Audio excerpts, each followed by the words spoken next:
So last 2 lecture अगर तुमने किया है ऑलरेडी बेसिक मोल का, तो तुम सेल्फ स्टडी कर सकते हो लाइब्रेरी जाके, ठीक है। क्योंकि अभी मोल कंसेप्ट का एकदम बेसिक 2 लेक्चर हम लोग डिस्कस करेंगे। 2 लेक्चर में जैसे मेनली आज के क्लास में एजेंडा लेते हैं, फिर से वही 6 टर्म सीखने का। Atomic number, atomic mass number, atomic mass, gram atomic mass, molecular mass, molecular mass, gram molecular mass. मैं बताऊं, ग्राम एटॉमिक मास को भी मोलर मास बोलते हैं, है ना, एंड ग्राम मॉलिक्यूलर मास को भी मोलर मास बोलते हैं, ठीक है। तुम दोनों बिल्कुल नए हैं, ध्यान से सुन, कोई डाउट हो तो पूछना। आप भी, ठीक है। तुम नहीं थे सैटरडे संडे? अच्छा, तुम लोग को थोड़ा बहुत तो आता है, ऐसा नहीं है बहुत दिनों से हम लोग डिस्कस कर रहे हैं, आता है ऑलरेडी, ठीक है। बहुत बेसिक सा पार्ट है। तो देखो, ये 6 टर्म आज के 2 घंटे की क्लास में हमको सीख के जाना है। कोशिश करना है कि एनी हाउ इतना तो हम कर लें, ठीक है। तो सबसे पहले मैंने बताया था डाल्टन्स एटॉमिक थ्योरी। 1808 में डाल्टन ने first time atom word use किया था, है ना। आज से लगभग 200 साल पहले, मोर देन 200 ईयर एगो, है ना। और मैं बता दूं कि डाल्टन ने जितने पॉइंट्स बोले थे, है ना, वो आपको होमवर्क है, आपको नोट्स में लिखना है ना। डाल्टन ने जितने पॉइंट बोले थे लगभग सारे पॉइंट्स गलत ही हैं, लेकिन मुझे लगता है कि ऐसा भी नहीं है कि गलत है। आज भी एटम एग्जिस्ट करता है और उसने फर्स्ट टाइम एटम के बारे में बात किया था। उसने बोला था उस समय एटम इंडिविजुअल होते हैं, मतलब उसको फर्दर डिवाइड नहीं कर सकते। उसने ऐसी बातें बोला था उस समय, है ना। आज के समय में भी ऐसा है कि हम एटम को डिवाइड तो नहीं कर पाते। ऐसा कभी देखा है कि हाफ एटम मिलता है, हाफ प्रोटॉन मिल रहा है, हाफ नहीं मिल रहा है ना। हाफ एटम नहीं मिलता, आयरन के हाफ एटम नहीं मिलते। हाँ, आयरन के एटम से आप कुछ इलेक्ट्रॉन्स निकाल सकते हो आज के समय में। तो मुझे लगता है कि डाल्टन ने उस सेंस में शायद ये बोला होगा कि एटम को डिवाइड नहीं कर सकते। तो डाल्टन के जितने भी पॉइंट्स थे, है ना, इस साल भी नीट में एक डाल्टन से एटॉमिक थ्योरी पे क्वेश्चन आया था, जो आप देखना एटॉमिक स्ट्रक्चर एनसीईआरटी के फर्स्ट पेज में, इंट्रोडक्शन वाला जो एटॉमिक स्ट्रक्चर है, कि Dalton theory can explain which of the following concept. तो डाल्टन ने बहुत सारी चीजें एक्सप्लेन करी। Law of conservation of mass, NCERT में देखना, वहाँ पे 3 बातें हैं। और जिसको एक्सप्लेन नहीं करी वो था कि जैसे होता है ना कि कॉम्बिंग करते हो और फिर उसमें चार्ज आ जाता है, इबोनाइट और कॉम, उसमें चार्ज आता है, वो पीस ऑफ पेपर को अट्रैक्ट करता है। ये पार्ट उस समय डाल्टन ने एक्सप्लेन नहीं करी। ऑल्दो इस साल जो ऑप्शन आया था जो उसने एक्सप्लेन नहीं करी, उसमें ये था एवोगाड्रोज लॉ। तो एवोगाड्रोज लॉ बहुत समय बाद आया था डाल्टन का, तो ऑब्वियसली उस समय डाल्टन ने एवोगाड्रोज लॉ के बारे में नहीं बोला था। तो पहला होमवर्क है आपको पूरा इसके सारे पॉइंट्स लिखने हैं। डाल्टन ने कैसे कोशिश किया होगा? डाल्टन ने मान लो एक आयरन का पीस लिया होगा, Fe सॉलिड, बड़ा सा टुकड़ा लिया होगा एक आयरन का, उसको पाउडर बनाया होगा। जब पाउडर बनाया होगा तो एक छोटा पार्टिकल आया होगा, फिर इसको फर्दर टेल्कम पाउडर बनाया होगा, और एकदम टाइनीएस्ट, जो कि स्किन में भी अंदर आ जाता है, जो यहाँ पे है ना कटिंग्स होता है ना, देखते हो ना कभी कभी कुछ कुछ पाउडर होते हैं जो इसकी ये वाले जो गैप है उसमें नहीं जाते, देखा है कि नहीं? लेकिन टेल्कम पाउडर स्किन में जो गैप है वहां भी जाता है, तो देखा है। तो वो बहुत छोटा, फिर और छोटा, तो उसको आइडिया लगा कि कभी तो एक ऐसा पार्ट होगा जिसको हम डिवाइड नहीं कर सकते हैं further, and that is called atom. अब मैं बता दूं, इससे लेकर लगभग 1932 तक, लगभग 100 साल से ज्यादा टाइम लगे, 125 साल बोल सकते हो, है ना, 120 ईयर एंड मोर, है ना। इस बीच इलेक्ट्रॉन, प्रोटॉन, न्यूट्रॉन की डिस्कवरी हुई, है ना। एंड जो साइंटिस्ट इन्वॉल्व थे, जे थॉमसन,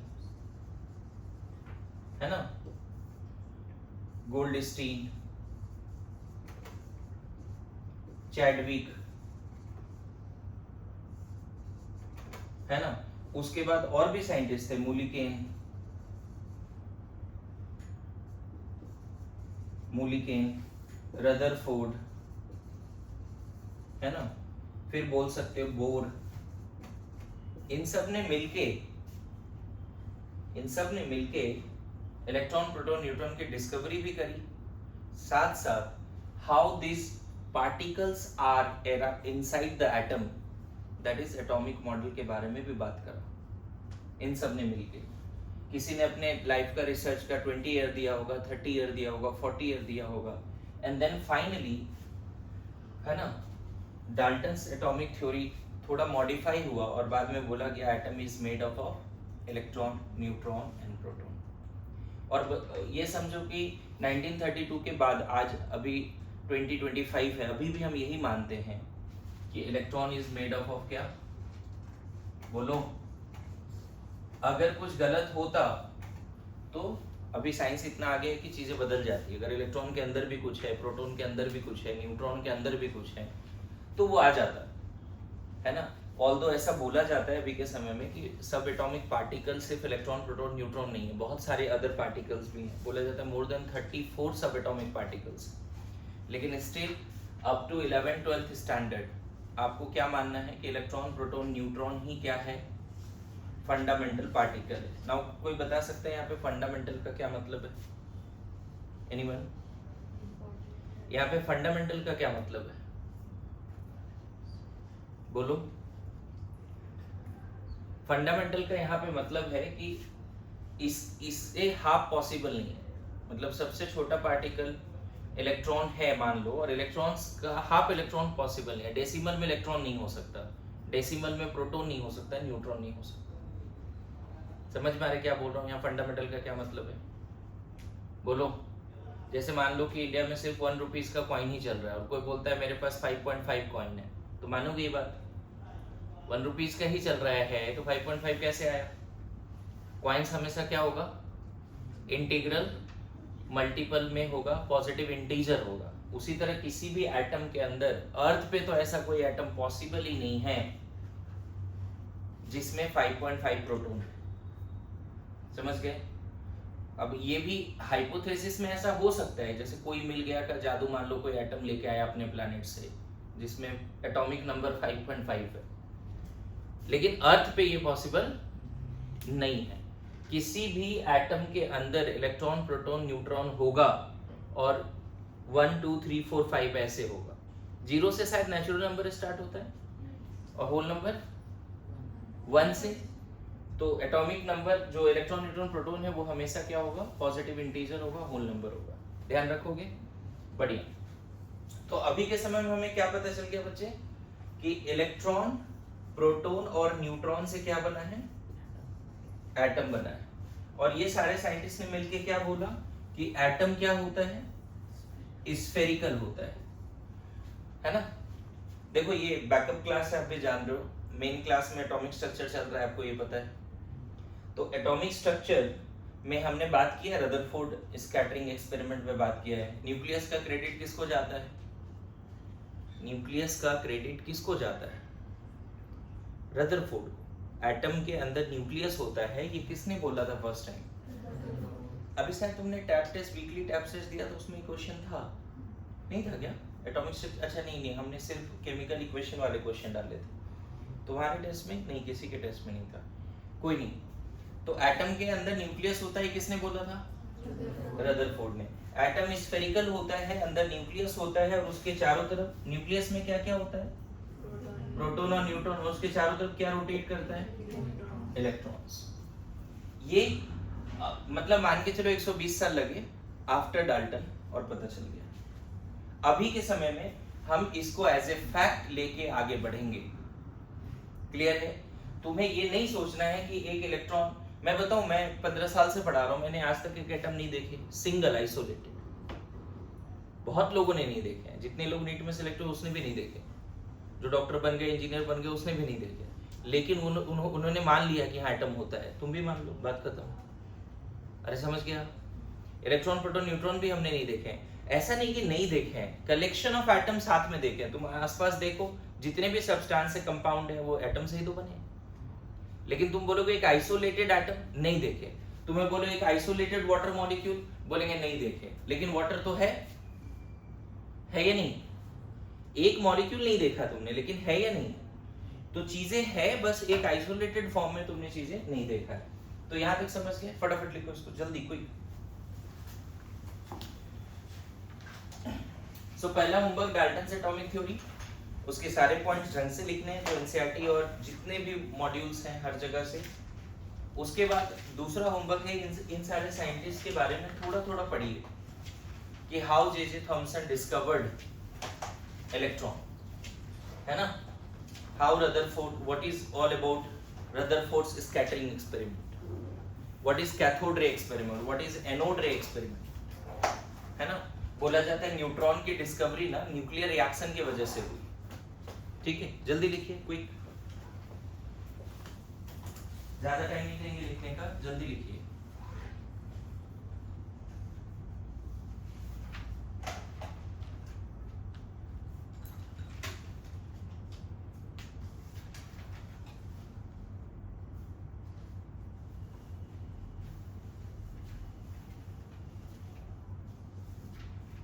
अभी और क्या फैक्ट याद रखेंगे? ये 6 वर्ड तो लिखना है बारी बारी से, लेकिन क्लास मेनली स्टार्ट कहाँ से हुआ है? डाल्टन एटॉमिक थ्योरी से। और उसके पॉइंट्स भी मैं चाहता हूँ कि आप एनसीईआरटी एंड मॉड्यूल जो भी आपके पास अवेलेबल रिसोर्स है उससे लिखिए। ठीक है, तो अभी के समय में क्या है, अभी रिसर्च इस लेवल पे चला गया 1920 में 25 में कि हमारे पास अर्थ पे टोटल 118 एलिमेंट्स हैं और हर एलिमेंट का अपना एटम है। ये सुनो, बहुत सारे एलिमेंट्स तो तुम देखते भी हो, तुम्हारे पास भी है, बहुत लोग गोल्ड है, सिल्वर है, आयरन है, बहुत सारे एटम। एक एटम नहीं देखा, लेकिन साथ में एटम तो तुमने देख रखा है। तो हुआ क्या, लोगों ने मिलके, पूरे वर्ल्ड के साइंटिस्ट ने मिलके ऐसा बोला कि हर एटम को एक सिंबल देंगे। मान लो हाइड्रोजन का गोला है, तो देखा गया हाइड्रोजन का रिसर्च किया गया, तो उसके अंदर हाइड्रोजन एटम के अंदर एक प्रोटॉन मिला, न्यूट्रॉन मिला ही नहीं, और इसके चारों तरफ एक इलेक्ट्रॉन मिला। ये रिसर्च का पार्ट है, इसको मान के चलना पड़ेगा, हाँ ये सही है।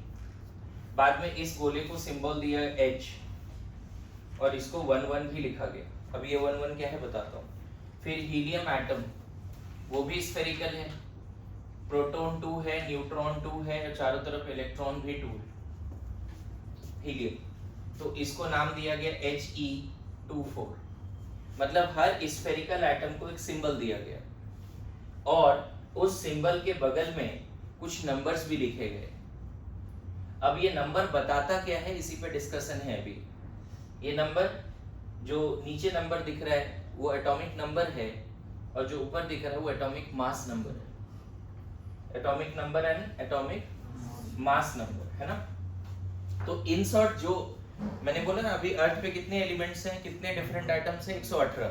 118 में मैं बताऊं 88 to 92 नेचुरल है, नेचुरल है, मतलब अर्थ पे पहले से था, बाकी आर्टिफिशियल है। ठीक है, बाकी क्या है, आर्टिफिशियल है।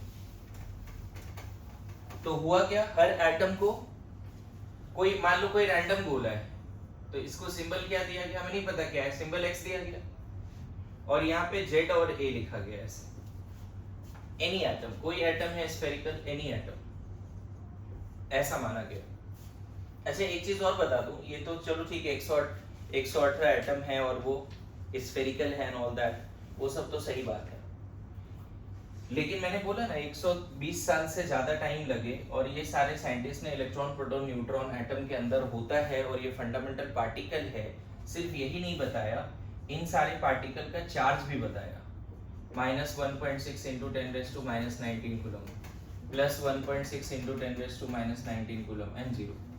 न्यूट्रॉन जो है उस पर कोई चार्ज नहीं है। नॉट ओनली दिस, उसने अपने रिसर्च में, हो सकता है पूरा लाइफ दिया, 10 साल, 20 साल, 30 साल दिया, एंड देन ही फाउंड कि charge of electron, proton, neutron क्या है। मास भी उसने निकाला 9.1 × 10⁻⁻31 kg, 1.672 × 10⁻⁻27 kg, 1.674 × 10⁻⁻27 kg। थोड़ा सा न्यूट्रॉन ना ज्यादा हेवी है विथ रिस्पेक्ट टू प्रोटॉन, इसी मास को अगर ग्राम में लिखोगे तो कितना लिखोगे? 9.1 इंटू 10⁻⁻28 ग्राम, 1.672 माइनस 24 ग्राम, 1.674 माइनस 24 ग्राम। और आगे चल के आपको बताऊंगा कि यही वैल्यू जो है हम एक और छोटे यूनिट में लिख सकते हैं, दैट इज 0.00054 AMU, और ये अप्रोक्सीमेटली 1 AMU, और ये भी अप्रोक्सीमेटली क्या लिख सकते हैं, मतलब इन शॉर्ट कोई बोले आज के बाद 1 AMU क्या है, तो तुम बोल देना it is approximately equal to mass of proton और मास ऑफ न्यूट्रॉन। कोई ऐसे बोले तो 1 AMU क्या है? Approximately equal to mass of proton, और मैं इसके बारे में बात करूंगा, 1 AMU के बारे में बात करूंगा। हालांकि 1 AMU का जो एग्जैक्ट सही डेफिनेशन है ये 1/12 into mass of C12 atom.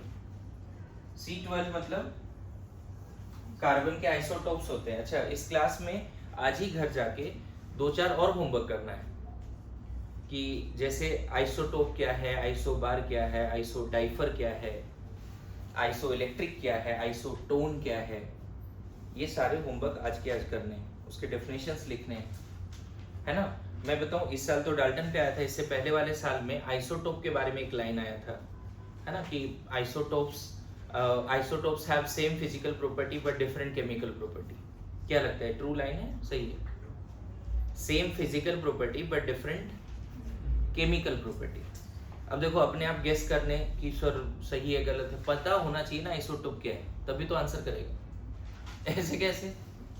Isotope पता है?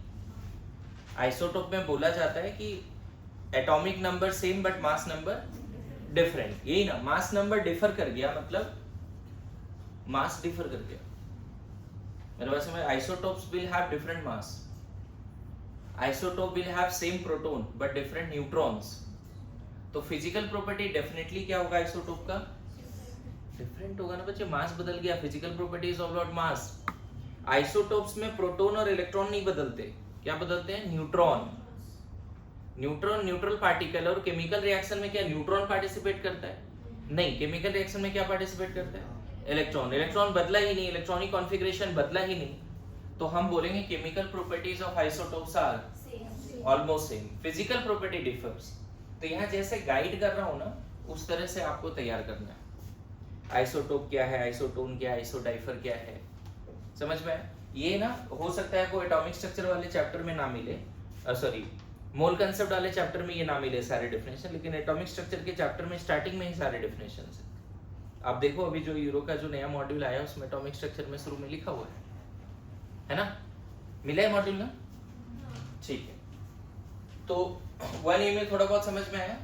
अब मैं बता दूं, ये पार्ट ना बच्चे आपको याद होना चाहिए, ठीक है। जैसे आपको अपना नाम याद है, आप धरती पे आए तो आपको पता चला आप अर्थ पे रहते हो, इस पे डाउट क्लियर करता है? नहीं, हम अर्थ पे नहीं रहते हैं, है ना।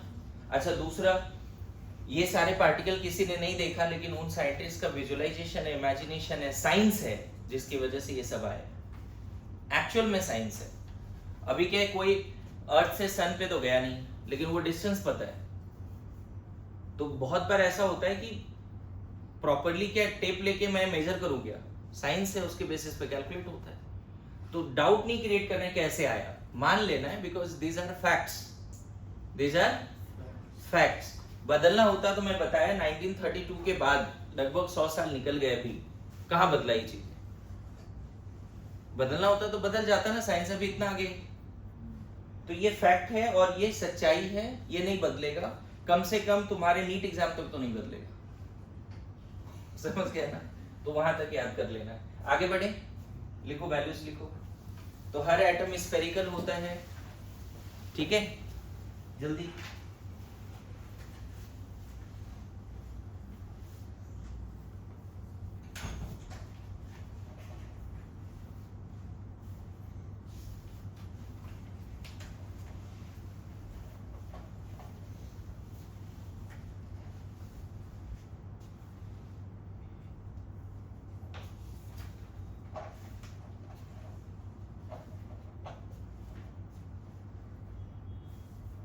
तुम इतना सैड क्यों?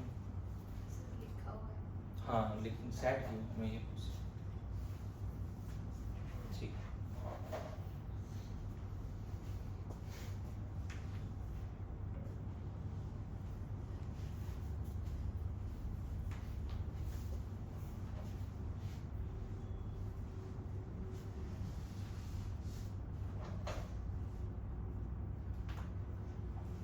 तो अभी तक ये पता चला है एटम इलेक्ट्रॉन न्यूट्रॉन प्रोटॉन से बना है, एटम स्फेरिकल होता है, एटम के बीचों बीच एक बहुत छोटा न्यूक्लियस होता है जिसमें प्रोटॉन न्यूट्रॉन होते हैं, उसके चारों तरफ इलेक्ट्रॉन्स रोटेट करते रहते हैं। डन।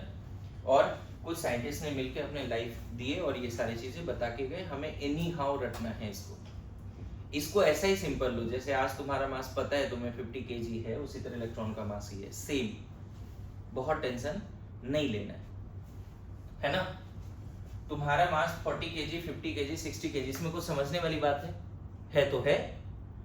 उसी तरह ये इलेक्ट्रॉन प्रोटॉन न्यूट्रॉन का मास है तो है। याद करो क्या, तुम्हारा मास तो हो सकता है चेंज होगा आगे चल के, क्या जी? नहीं, ये नहीं बदलेगा, कांस्टेंट है ये। तू जब से आया तू पतला होता जा रहा है जी, पता है तुम्हें? खाना पीना अच्छा नहीं खा रहा तू ना, क्या लग रहा है तुम्हारा वजन कम हो गया है? हेल्दी हो रहा है कि क्या है? हाँ खाया कर। हाँ चलो आगे बढ़ते हैं फिर से।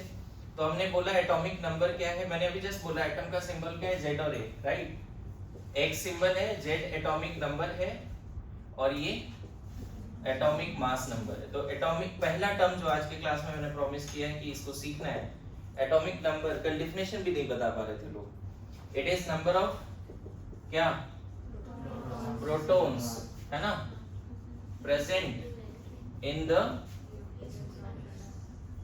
Nucleus of an atom. समझ में आया? और इसमें एक चीज और लिख सकते हो, for neutral atom number of proton is equal to number of electron, that is atomic number also क्या equal to number of electrons for neutral atom। फटाफट लिखिए, फटाफट लिखिए। अच्छा बताओ इसका कोई यूनिट होगा, एटॉमिक नंबर का कोई यूनिट होगा? काउंटेबल ऑब्जेक्ट है ना, 20x 12x 12 kg of x, ऐसे नहीं बोलते ना, 12x बोलते हैं बस। kg वगैरह यूनिट लगाते हैं क्या? तो इसका कोई यूनिट नहीं होगा एटॉमिक नंबर का। और मजेदार बात, एटॉमिक नंबर नो यूनिट, और क्या, पॉजिटिव, हाँ इंटीजर, बस। एटॉमिक नंबर हमेशा, इसीलिए अर्थ पे जितने भी एटम है, कुछ लोग 6-7 में रट लेते हैं, 1 2 3 4 हाइड्रोजन हीलियम लिथियम, ऐसे रटते हैं कि नहीं रटते हैं? कम से कम 10 तक में 36 तक तो लोग याद कर लेते हैं, hydrogen helium lithium beryllium boron, और 1 2 3 4 ऐसे चलता है। तो जो वहाँ हाइड्रोजन 1 हीलियम 2 लिथियम 3 ऐसे जो बोलते हैं वही एटॉमिक नंबर है। तुमने कल बोला ना, हाँ सर वो एटॉमिक नंबर, तो बोला सर एटम को नंबर पे देते हैं, उसका क्या नाम है? Atomic number. ठीक है, hydrogen 1 helium 2 lithium 3 beryllium 4। Clear है एटॉमिक नंबर? जल्दी जल्दी लिख। और नहीं भी लिख पा रहे तो कोई प्रॉब्लम नहीं है, मैंने 158 पेज का नोट शेयर किया हुआ है ना, वहां से देख के लिखना है। ओके आगे बढ़े। डन। एटॉमिक मास नंबर क्या होगा बता दो। अभी बोला ना कि second term atomic mass number, atomic mass number क्या होगा क्विकली बताओ। बढ़िया है ना, इसको ए से रिप्रेजेंट करते हैं, number of proton plus number of neutrons बोल सकते हो, है ना। सम ऑफ प्रोटॉन्स प्लस न्यूट्रॉन्स, है ना, present in the nucleus of an atom. पता है इन दोनों को साथ में बोला जाता है nucleons. Nucleons, proton plus neutron दोनों न्यूक्लियस में होता है, इसीलिए उसको कलेक्टिवली क्या बोलते हैं? न्यूक्लियॉन्स। अगेन इसका कोई यूनिट, नो यूनिट, और क्या है ना, पॉजिटिव इंटीजर।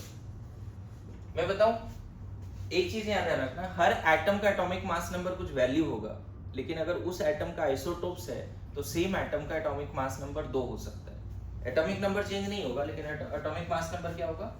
जैसे हाइड्रोजन हाइड्रोजन हाइड्रोजन, इसको डी और टी बोलते हैं, ये 1 1 होता है, ये 1 2 1 3। देखो है तो सारे हाइड्रोजन ही, एटॉमिक नंबर सबका क्या है 1, लेकिन मास नंबर क्या हो गया, एंड यही क्या कहलाता है, आइसोटोप्स। तो ऐसा नहीं सोचना है कि वर्ल्ड में हर एटम का एटॉमिक मास नंबर यूनिक होगा। कुछ पर्टिकुलर एटम है जिसका एटॉमिक आइसोटोप्स होते हैं, तो उसका एटॉमिक मास नंबर चेंज होता है ना, एटॉमिक मास नंबर। लेकिन हाँ, वर्ल्ड में हर एटम का एटॉमिक नंबर यूनिक होगा। मतलब अगर एटॉमिक नंबर 6 है तो कार्बन ही होगा, कोई अदर एटम नहीं हो सकता जिसका एटॉमिक नंबर 6 होगा। 6 है तो फिक्स है वो कार्बन। दो डिफरेंट एटम का एटॉमिक नंबर डिफर नहीं होता। अगर दो डिफरेंट एटम है तो एटॉमिक नंबर डेफिनेटली क्या होगा, अलग होगा। लेकिन दो अलग अलग एटम का एटॉमिक मास नंबर सेम हो सकता है। दो डिफरेंट एटम का एटॉमिक मास नंबर, जैसे मैं बताऊं नाइट्रोजन 714 होता है और कार्बन का एक आइसोटोप है वो भी 714 होता है, देख रहे हो? तो पता करना इसको क्या बोलते हैं, atomic number differ but mass number same. उसका क्या डेफिनेशन है फिर? आइसोटोन, आइसोबार, आइसोडाइफर, ये क्वेश्चन है। आइसोटोन में क्या बोला, atomic number same, mass number differ. अगर एटॉमिक नंबर डिफरेंट है, मास नंबर सेम है, तब उसको क्या बोलते हैं ये पता करके लाना। वही तो डेफिनेशन दिया हुआ है मैंने। ओके, बोलो, लिखो जल्दी लिखो, एटॉमिक मास नंबर क्या है? एटॉमिक मास नंबर सब लोग समझ गए? ठीक है, जल्दी जल्दी लिखिए।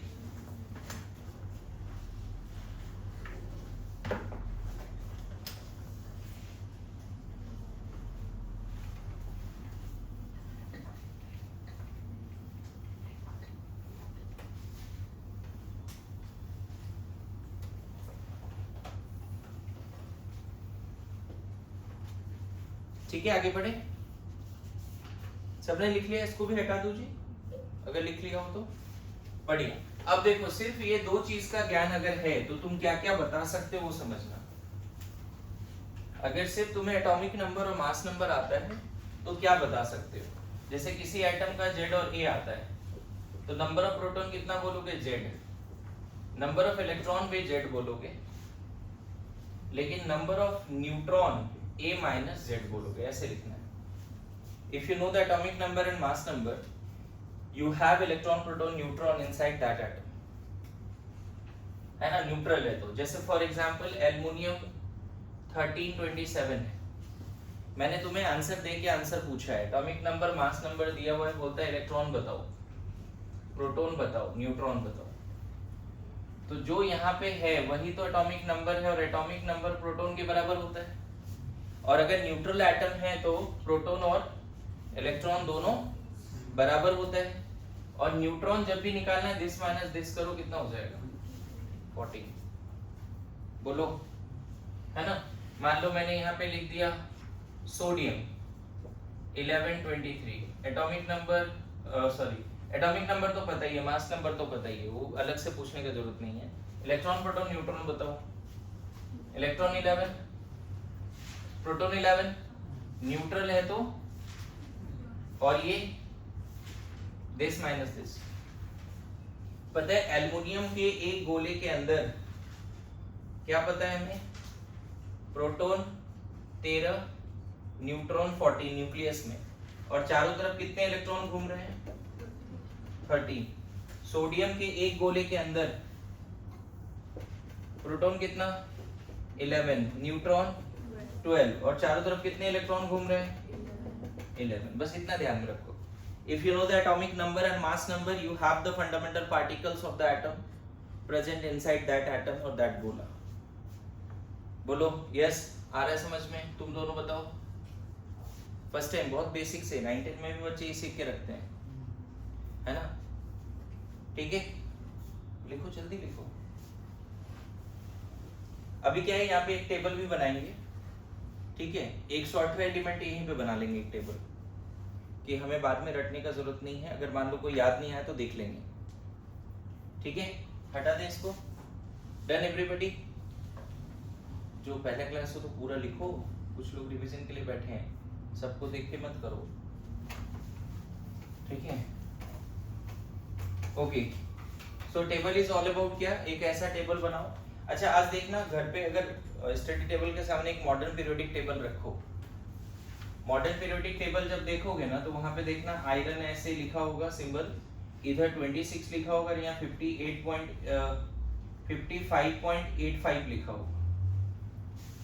मैं बताऊं कोई भी पीरियोडिक टेबल में एटॉमिक मास नंबर गिवन नहीं होता है, एटॉमिक नंबर गिवन होता है, एटॉमिक नंबर गिवन होता है, और नीचे जो गिवन है वो रिलेटिव एटॉमिक मास है, वो क्या होता है बाद में बताऊंगा। तो करना कुछ नहीं है, अगर तुम्हें एटॉमिक मास नंबर चाहिए तो एटॉमिक नंबर तो पीरियोडिक टेबल से देख के निकाल लोगे। एटॉमिक नंबर कितना आएगा 26, पीरियोडिक टेबल को देखो निकल जाएगा। और जो रिलेटिव एटॉमिक मास है उसको राउंड अप कर देना, 55.85 को नियरेस्ट इंटीजर में लेके जाओ, कितना हो जाएगा 56। ये शॉर्टकट तरीका बताया आपको। ऑल दो आगे चल के देखना, क्लोरीन में कैसा लिखा रहता है, क्लोरीन में 17 और 35.5 लिखा रहता है, ये तो सुना होगा शायद। तो क्लोरीन का एटॉमिक नंबर तो पता चल गया 17, लेकिन इसको राउंड अप करोगे तो 35 या 36। क्लोरीन में एक्चुअल में 35 भी होता है और 37 भी होता है ना। मैं बताऊं सेम एटम का एटॉमिक मास नंबर वेरी करता है, सेम एटम अगर आइसोटोप का है तो एटॉमिक मास नंबर क्या होता है, वेरी करता है। तो इसीलिए पीरियोडिक टेबल में एटॉमिक मास नंबर नहीं लिखा जाता है, क्योंकि क्लोरीन के सिंबल के नीचे फिर क्या लिखना पड़ेगा उसको, या तो 35 या 37 या दोनों ही लिखना पड़ेगा। मेरे बात समझ रहे हो। ऑल्दो नेचर में ये वाला क्लोरीन जो है 35 वाला क्लोरीन वो लगभग 75% है। अर्थ पे जितने भी क्लोरीन है वो इस फॉर्म में 75% है, रिमेनिंग 25% इस फॉर्म में। अब सोचो ना, अगर मान लो हमने यहाँ पे क्लोरीन का एटॉमिक नंबर लिखा और यहाँ मास नंबर 35 लिख दिया, तो ये जो दूसरा वाला क्लोरीन है बुरा मान जाएगा, बोले हम भी तो हैं, मेरे भी तो डालो इधर रेजिस्टेंस।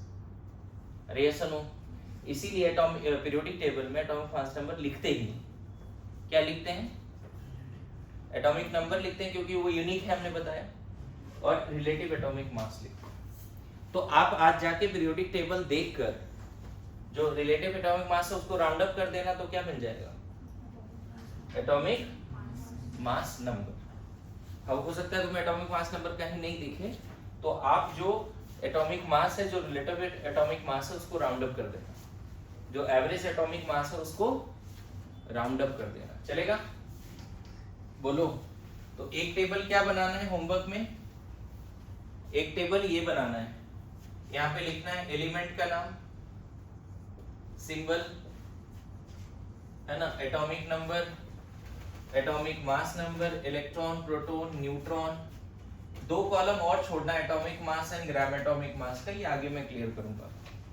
जैसे मान लो यहाँ पे लिख दिया तुमने आयरन Fe26, ये लिखने में दिक्कत आएगी, एटॉमिक मास नंबर लिखने में दिक्कत आएगी, कैसे लिख दे फिर आप, कैसे लिख दें, राउंड अप कर देंगे, कितना लिख दें 56, जो वहां लिखा रहेगा पीरियोडिक टेबल में 55.85 उसको राउंड अप कर दो।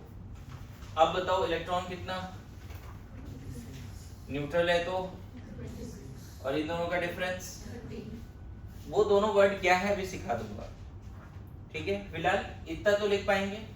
तो होमवर्क क्या है, 118 एलिमेंट का ही लिखना है।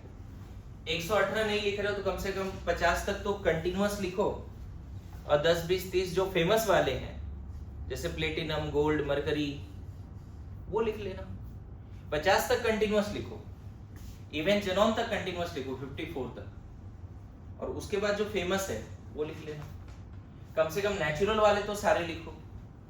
अब क्या होगा आपको पता ही है, एफ ब्लॉक याद करना है, डी ब्लॉक याद करना है, तो ये तो प्रोसेस है ना, लिखेंगे धीरे धीरे, जब एक्चुअल में डी एफ ब्लॉक पढ़ेंगे तो याद हो जाएगी चीजें। क्या समझ में होमवर्क? चलो टेबल लिखो, जल्दी लिखो, ये टेबल लिखना ही लिखना है सबको। बार बार कोई क्वेश्चन में नहीं दिया रहेगा एटॉमिक नंबर मास नंबर, तो हम ये टेबल रेफर कर लेंगे या फिर धीरे धीरे याद कर लेंगे। मयंक लिखो, तू कुछ लिख रहा है कि नहीं लिख रहा है? क्या लिख रहा है? ये सब नोट से ही लिखेगा तू? अभी क्लास में जो है ना उसको पूरा लिखो, पूरा क्लास में जो बोला जा रहा है वो पूरा लिखो, होमवर्क वगैरह सब कुछ है, लिखो लिखो चलो। एक रफ कॉपी में ही लिख ले, है ना, लेकिन लिख क्लास में। आगे बढ़े जी। So once you know the atomic number and mass number, what you have? Electron, proton, neutron inside that atom. एक सिंगल एटम में कितना इलेक्ट्रॉन, प्रोटॉन, न्यूट्रॉन है वो पता चल जाता है, बोलो यस और नो। ठीक है, तो अभी हमारा टास्क क्या है, हम लोग अब अगर एक एटम में इलेक्ट्रॉन, प्रोटॉन, न्यूट्रॉन बता सकते हैं तो वी वांट कि किसी भी मॉलिक्यूल में, किसी भी आयन में, चाहे सिंपल आयन हो, केटायन हो, एनायन हो, कॉम्प्लेक्स केटायन एनायन हो, मेरा टारगेट होगा कि अब हम किसी भी स्पीसीज में इलेक्ट्रॉन, प्रोटॉन, न्यूट्रॉन बता दें।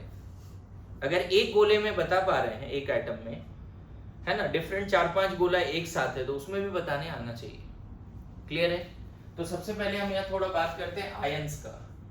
आयंस आपको पता है बच्चे, केटायंस होते हैं। कैसे बनता है केटायंस? लॉस ऑफ इलेक्ट्रॉन या इलेक्ट्रॉन्स फ्रॉम एन एटम और ग्रुप ऑफ एटम भी होगा। जरूरी कि एक एटम से ही केटायन बन सकता है। जैसे फॉर एग्जांपल हाइड्रोजन एक इलेक्ट्रॉन लूज किया तो H+ बन गया, दिस इज केटायन एंड इसको बोलते हैं मोनोवैलेंट, मोनोवैलेंट केटायन, है ना। सोडियम ने एक इलेक्ट्रॉन लूज किया, केटायन बन गया। मैग्नीशियम ये भी मोनोवैलेंट है, बोलो। अच्छा ये सब देखो, सिंगल एटम एक कुछ इलेक्ट्रॉन लूज कर रहा है, तो कोई एटम अगर कोई इलेक्ट्रॉन लूज करे तो हम बोलते हैं सिंपल केटायन। दीज आर, एक सिंगल एटम एक इलेक्ट्रॉन लूज करे, 2 करे, 3 करे, क्या बनाने वाला है वो? Simple cation. एल्युमिनियम 3 इलेक्ट्रॉन भी लूज कर रहा है तो क्या बना रहा है? बोलो। Monovalent cation, monovalent, divalent, trivalent. Simple एक एटम अगर एक इलेक्ट्रॉन लूज करे तो क्या बोलते हैं उसको? Simple cation. कभी कभी ऐसा भी होता है बच्चे कि बहुत सारा एटम आपस में जुड़ जाता है, जैसे एक नाइट्रोजन 4 हाइड्रोजन आपस में जुड़ा और तब एक इलेक्ट्रॉन लूज किया, ऐसा भी पॉसिबल है। So this is called complex cation, complex cation. मैंने बोला ना, लॉस ऑफ एन इलेक्ट्रॉन और इलेक्ट्रॉन फ्रॉम एन एटम और group of atoms. Group of atom साथ में जुड़ के भी कुछ इलेक्ट्रॉन लूज करते हैं। सुना होगा, बहुत बार सुना होगा तुमने, अमोनियम आयन सुना है कि नहीं? ठीक है। अच्छा एक चीज और, केटायंस का इलेक्ट्रॉन ज्यादा है या न्यूट्रल एटम का? केटायंस हैज लेस इलेक्ट्रॉन या electrons with respect to their parent atom। नहीं, केटायन के पास ज्यादा इलेक्ट्रॉन होगा या उसके पेरेंट एटम के पास? कोई बोले हाइड्रोजन के पास ज्यादा इलेक्ट्रॉन है या H+ के पास? H+ ने इलेक्ट्रॉन लूज किया ना। सोडियम के पास ज्यादा इलेक्ट्रॉन है या Na+ के पास? मैग्नीशियम या Mg2+? Cation always have less number of electron with respect to neutral atom। जल्दी लिखो, जल्दी लिखो। Cations always have less number of electron with respect to their neutral atom, parent atom। अभी एक होमवर्क और मिलने वाला है ना, लिस्ट ऑफ केटायंस और एनायंस वाले एक होमवर्क और मिलने वाला है। बहुत बेसिक चल रहा है इसलिए तुम लोग कोई डाउट नहीं पूछ रहे हो, ऐसा क्या? ये रिकॉर्डिंग चल रही है इसलिए। हाँ, तुम लोग कहाँ दिख रहे हो रिकॉर्डिंग में? तो टेंशन ही नहीं है, बोलो जो बोल रहे हैं। यस, कुछ तो बोल। बेसिक। सो नेक्स्ट होमवर्क क्या रहेगा? ये हो गया।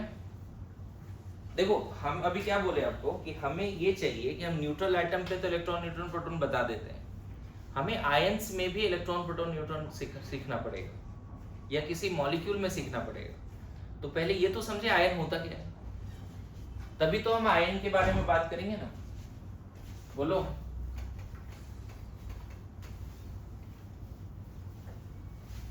देखो कैटायंस को तुम इस तरह से क्लासिफाई करोगे बच्चे। कैटायंस में सिंपल कैटायन, ये होमवर्क रहेगा, ये टेबल बनाना है। अगर तुम कहीं से कैटायन नहीं ढूंढ पाते तो नोट्स मैंने शेयर किया हुआ है ना। कॉम्प्लेक्स कैटायन, सिंपल कैटायन में ना बच्चे इसमें भी कुछ टाइप्स कर दो, है ना। ऐसा कैटायन जो मोनोवैलेंट है, ऐसा कैटायन जो डाइवैलेंट है, ऐसा कैटायन जो ट्राइवैलेंट।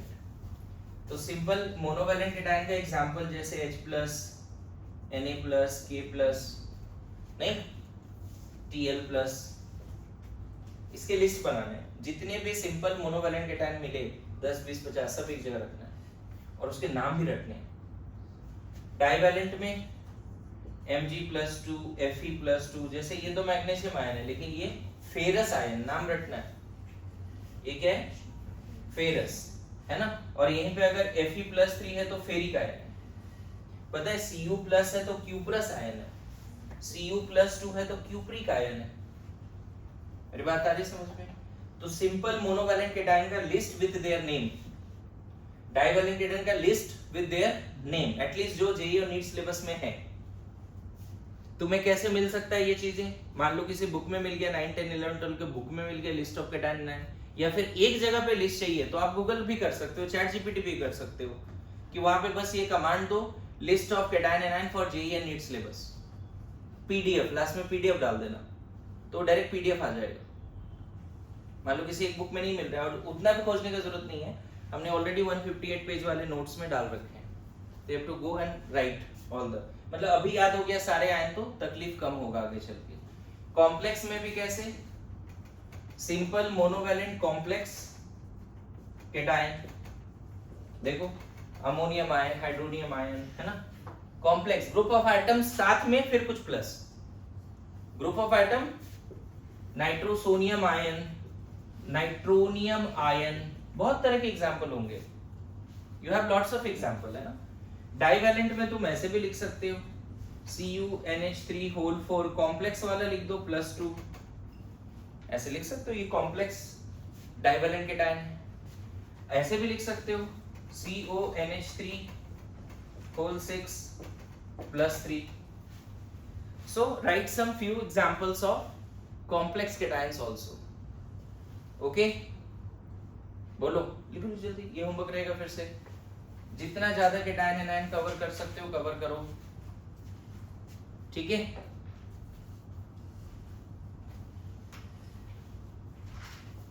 देखो तुम्हें मेनली मैं बैकअप करा रहा हूँ, है ना। और ये जो पैरेलली रिकॉर्डिंग चल रहा है ये बस ऐसे कि कल जाके कोई नए बच्चे आते हैं तो उनको अवेलेबल करा दिया जाएगा। समझ गए बात को? अपने पास टैब फैसिलिटी है, बच्चे बैठ के यहाँ देख लेंगे, फिर डाउट पूछ लेंगे, है कि नहीं। और अपना प्रॉपर रिकॉर्डिंग स्टूडियो सेटअप होगा तो उसके बाद अच्छे वाले वीडियोस भी बनेंगे।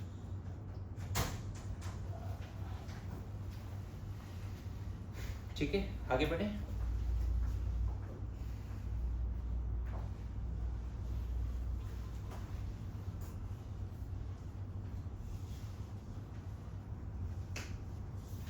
सो कैटायन एनायन का लिस्ट बनाना ही बनाना है आपको।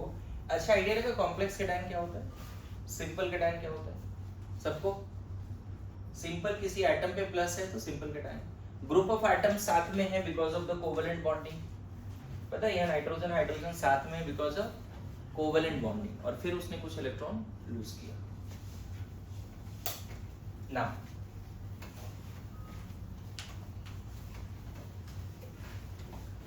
ओके नेक्स्ट देखो एनायंस। तो एनायंस कैसे बनते हैं बच्चे? गेन ऑफ इलेक्ट्रॉन या इलेक्ट्रॉन्स बाय एन एटम और ग्रुप ऑफ एटम्स। समझ में आया? जैसे अगर B ने 1 इलेक्ट्रॉन लिया सिर्फ तो B माइनस, B ने 2 इलेक्ट्रॉन लिया तो डाइवेलेंट एनायन, B ने 3 इलेक्ट्रॉन लिया तो ट्राइवेलेंट एनायन, है ना? इस तरह से चलता है। एक चीज और, एनायंस के पास इलेक्ट्रॉन ज्यादा होगा या कम होगा? एनायंस हैज मोर इलेक्ट्रॉन या इलेक्ट्रॉन्स क्या विथ रिस्पेक्ट टू देयर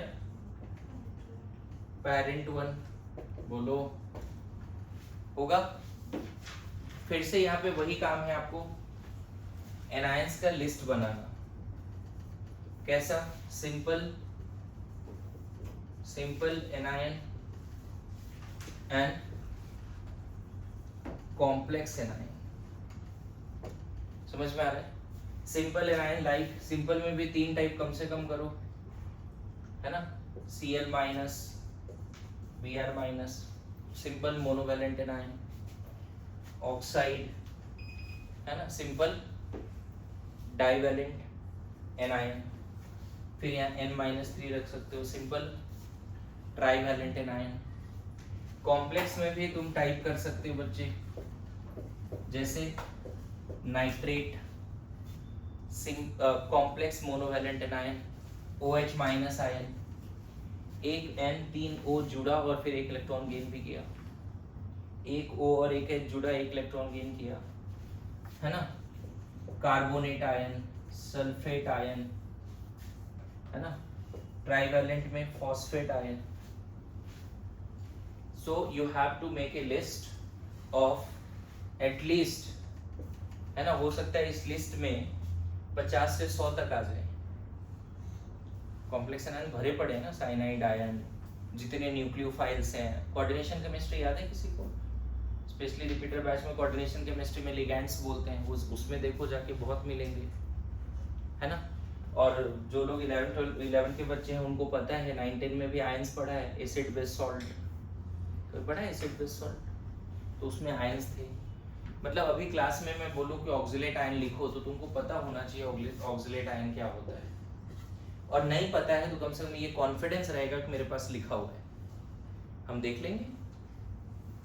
मेरी बात समझ रहे हो? ऑक्सिलेट आयन क्या होता है, पर क्लोरेट आयन क्या होता है, ClO4 माइनस, सिर्फ क्लोरेट आयन क्या होता है, ClO3 माइनस, क्लोराइट आयन क्या होता है, NO2 माइनस, हाइपोक्लोराइट क्या होता है, chloride ClO2 minus, hypochlorite, nitrite क्या होता है, NO2 minus, this is nitrate, NO3 minus is nitrate. एक मजेदार बात बताऊं, एनायन के लास्ट में या तो DE आएगा, क्लोराइड, है ना? IDE जैसा आएगा, या ITE आएगा, या ATE आएगा। किसी भी एनायन के लास्ट में ये सब वर्ड लग जाता है। सल्फेट 8, ऑक्सिलेट, है ना? लेकिन कहीं कहीं पे ये भी लगता है नाइट्राइट, क्लोराइट, हाइपोक्लोराइट, ITE भी लगता है, याद रहेगा? क्विक लिखो। So you have to make at least 50 to 100 anions list and कम से कम 40 से 50 केटायन के भी लिस्ट बनाने। केटायन हो सकता है कम मिले, एनायन तो बहुत मिलेंगे।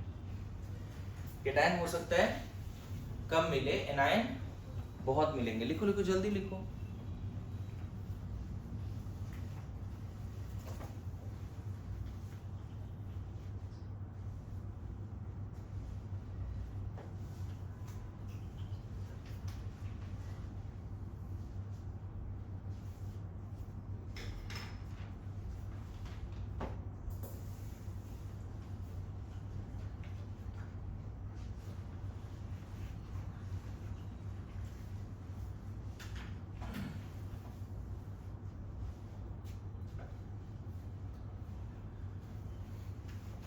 डन?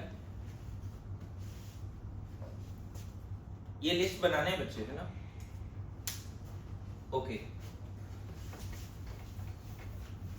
अब हम लोग उस होमवर्क में चलते हैं, है ना? जिसमें तो लिस्ट ऑफ, आज के होमवर्क में क्या क्या मिला? पहला होमवर्क था डाल्टन्स थ्योरी लिखना अच्छे से, दूसरा था पूरे लगभग 50 से 100 तक एलिमेंट्स लिखना, एटॉमिक नंबर, एलिमेंट। फिर तीसरा कैटायन का होमवर्क है, चौथा एनायन का होमवर्क है ना।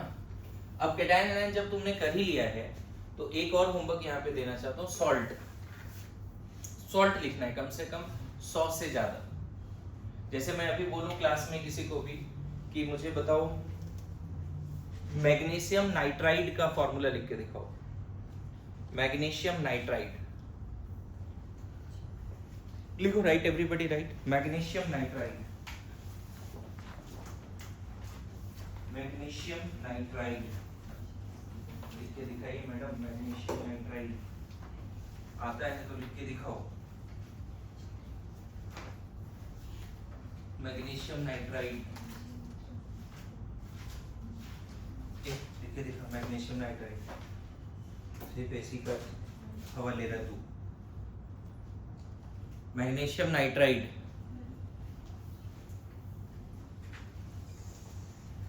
इतने क्लास हो गए अभी तक शॉर्ट लिखने नहीं आया तुमको, हाँ लर्न करो ना फिर। हाँ मैग्नीशियम नाइट्राइड